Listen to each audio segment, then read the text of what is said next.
you there?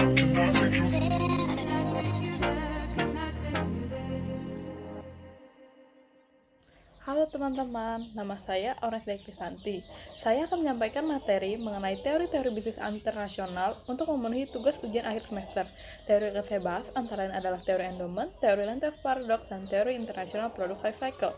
Sebelumnya, apakah teman-teman sudah mengetahui apa yang dimaksud dengan bisnis internasional? Oleh karena itu, sebelum masuk di pokok pembahasan dari ketiga teori tadi, saya akan menyampaikan sedikit mengenai bisnis internasional. Secara umum, istilah bisnis internasional sendiri mengacu pada perdagangan barang, jasa, teknologi, modal dan atau pengetahuan lintas batas negara dalam skala global atau transnasional. Hal ini melibatkan transaksi barang dan jasa lintas batas negara antara dua negara atau lebih. Bisnis internasional juga dikenal sebagai bagian dari globalisasi. Beberapa ahli yang mengemukakan pendapatnya mengenai bisnis internasional seperti Boll, McCullough, Franz, Geringer, dan Minor mengartikan bisnis internasional sebagai bisnis yang kegiatannya melampaui batas negara, di mana definisi tersebut mencakup perdagangan internasional, pemfakturan di luar negeri, dan juga industri jasa di berbagai bidang seperti transportasi, pariwisata, perbankan, perikanan, konstruksi, perdagangan eceran, perdagangan besar, dan komunikasi massa. Setelah memahami secara garis besar mengenai bisnis internasional, selanjutnya saya akan masuki pokok bahasan saya, yaitu mengenai teori yang melandasi terjadinya bisnis internasional. Pertama, saya akan membahas mengenai teori endowment atau faktor endowment theory. Teori ini dikembangkan oleh Elie Heckscher dan Bertil Ohlin yang sering disebut juga sebagai teori HO. Teori ini menyatakan bahwa setiap negara seharusnya mengoptimalkan produksi sesuai dengan bahan baku yang tersedia di negaranya. Negara yang mengalami keterbatasan sumber daya atau tidak padat modal cenderung menyumbangkan tenaga kerja dan teknologi yang dimilikinya. Namun, pada teori ini tidak memperhitungkan adanya biaya transportasi dan ketersediaan teknologi di negara lain apabila perusahaan melakukan produksi di beberapa negara. Contohnya, produk agrikultur dan peternakan biasanya dilakukan di Kanada atau Australia yang memiliki faktor produksi berupa tanah atau lahan yang luas. Sebaliknya, pada negara yang hanya memiliki sedikit tanah atau lahan, maka produk yang diekspor berfokus pada padat karya atau labor intensif atau dapat dikatakan sebagai ekspor tenaga kerja dan teknologi pendukung produksi. Negara kaya biasanya memfokuskan ekspor mereka pada produk padat modal atau capital intensif. Meskipun teori ini membahas secara umum, namun teori ini tidak memperhitungkan mengenai perbedaan selera. Teori ini juga tidak memperhitungkan mengenai biaya transportasi dan ketersediaan teknologi di negara lain. Teori kedua yang akan saya bahas yaitu teori Landgraf paradox atau the Leontief paradox.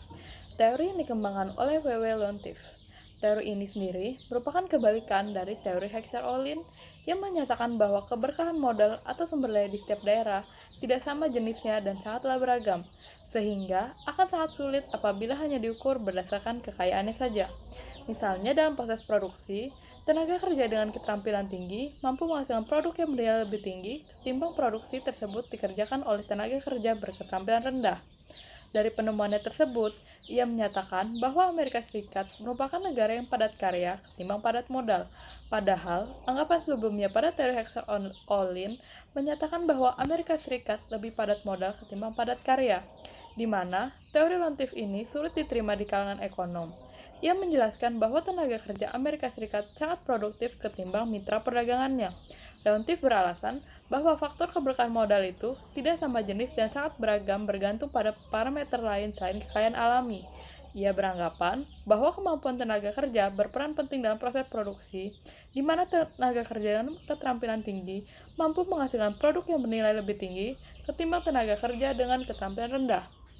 Sehingga masuk akal apabila ia mengatakan bahwa Amerika Serikat adalah negara yang padat karya ketimbang padat modal. Leontief akhirnya menjawab paradoksnya dengan menyatakan bahwa tenaga kerja Amerika Serikat lebih efisien, sehingga impor Amerika Serikat tampak lebih menguntungkan. Hal ini juga bisa timbul akibat karena tidak melakukan riset lebih luas mengenai faktor produksi lain seperti lahan, human capital, dan teknologi, ataupun karena pelindungan terhadap industri padat karya. Kedua teori ini merupakan teori kembangan dari teori dasar bisnis internasional, yaitu teori klasik, teori merkantilisme, dan teori keunggulan komparatif. Teori yang lebih modern salah satunya adalah teori IPLC atau International Product Life Cycle Theory. Teori ini menyatakan bahwa bisnis internasional terbagi menjadi 4 tahap. Tahap pertama adalah inovasi yang terjadi ketika negara pengembang memproduksi produk baru di arena domestiknya dan kemudian memperdagangkannya ke pasar domestik atau menciptakan ide dan mengembangkan produk baru. Tahap kedua adalah pertumbuhan atau growth. Pada tahap ini, produk hasil inovasi tadi mulai dikenal dan diakui oleh masyarakat. Pada tahap ini, produk akan mengalami kenaikan penjualan yang disertai dengan peningkatan pesaing dengan produk yang serupa. Sebagai usaha mengantisipasinya, perusahaan akan memaksimalkan pelayanannya di pasar asing agar mampu menyaingi kompetitor. Tahap ketiga, pendewasaan atau maturity. Pada tahap ini, ekspor yang berasal dari negara asal akan berkurang karena meningkatnya produksi di wilayah luar negeri. Fasilitas produksi diusahakan agar mampu meningkatkan kompetisi serta memaksimalkan laba yang diperoleh dari hasil penjualan di pasar asing. Dalam memenuhi usaha ini, tentu juga diperlukan usaha untuk meminimalkan biaya produksi. Bahkan, pada tahap ini, mungkin saja inovator country atau yang bisa disebut juga sebagai negara asal memutuskan untuk menghentikan produksi domestiknya dan hanya melakukan produksi di negara lain, yang kemudian akan mengekspor kembali produk tersebut ke negaranya. Tahap terakhir adalah saat produk mulai memasuki periode penurunan, atau the product enters a period of decline.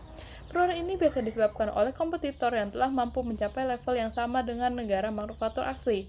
The International Product Life Cycle teori ini ditemukan guna mempertahankan produk-produk yang membutuhkan jangka waktu yang panjang, mulai dari inovasi hingga peningkatan permintaan konsumen. Seperti perlengkapan elektronik. Teori ini tidak diperuntukkan untuk produk dengan jangka waktu hidup yang cepat dalam inovasi, pengembangan, dan keusahaan. Saat ini, teori International Product Life Cycle tidak lagi dipegang karena pertumbuhan perusahaan multinasional yang seringkali meluncurkan produk-produknya secara serempak di berbagai negara. Kini, perusahaan multinasional tidak perlu lagi menjadi pelopor suatu produk di negara asalnya. Terakhir, setelah mengulas secara rinci, kesimpulan yang kita dapat adalah teori endowment berpendapat bahwa perkembangan ekonomi tercapai karena pengaruh kekayaan dan ketersediaan sumber daya di suatu negara untuk diekspor. Sedangkan teori relative paradox menyatakan bahwa keuntungan akan lebih besar tercapai apabila suatu negara padat karya, di mana negara tersebut telah maju teknologi dan tenaga kerjanya, sehingga mampu melakukan produksi dengan lebih efektif dan efisien. Kemudian, terakhir, teori International Product Life Cycle menjelaskan mengenai dasar perdagangan antar negara melalui 4 tahap. Tahap pertama, yaitu inovasi yang dilakukan oleh suatu negara, kemudian tahap kedua, pertumbuhan produk tersebut, tahap ketiga adalah pendewasaan, dan tahap terakhir adalah tahap penurunan. Sumber yang saya gunakan untuk pembahasan kali ini adalah dari buku International Business yang ditulis oleh Riyad A. James, Carol Kuhl, G. Jason Goddard, dan Dara Kambata. Sebagai penutup, saya ingin mengucapkan terima kasih kepada teman-teman karena sudah menyimak pembahasan yang saya berikan. Semoga sekiranya pembahasan saya dapat memberikan informasi yang bermanfaat. Dan saya juga memohon maaf apabila dalam penyampaian materi ada perkataan saya yang kurang tepat atau kurang berkenan bagi teman-teman.